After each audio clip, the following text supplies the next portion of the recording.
एक बार की बात है, एक रवि नाम का युवक था जिसने देश के सबसे ऊंचे पहाड़ पर चढ़ने का सपना देखा था।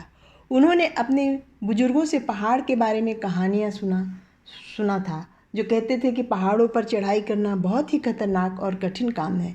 लेकिन रवि ने पहाड़ की शीर्ष पर पहुंचने की ठान ली थी। उसने एक सुबह जल्दी अपनी यात्रा शुरू की और वो कई दिनों तक चलता रहा।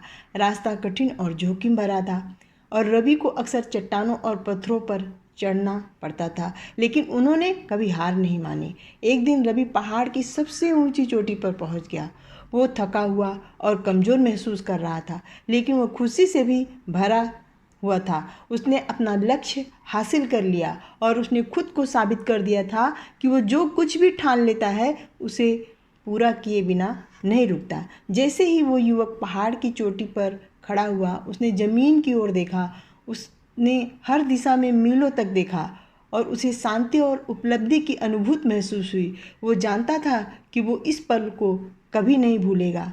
इस कहानी से हमें क्या सीख मिलती है? रवि की कहानी हमें याद दिलाती है कि अगर आप ठान लें तो कुछ भी संभव है। चुनौती चाहे कितनी भी कठिन क्यों न हो, अगर आप कभी हार नहीं मानते तो आप अंततः अपने लक्ष्य तक पहुंच ही जाएंगे। अपने सपनों को कभी मत छोड़ो, चाहे वे कितने भी कठिन क्यों न हो, लेकिन कड़ी मेहनत और दृढ़ संकल्प से कुछ भी संभव है।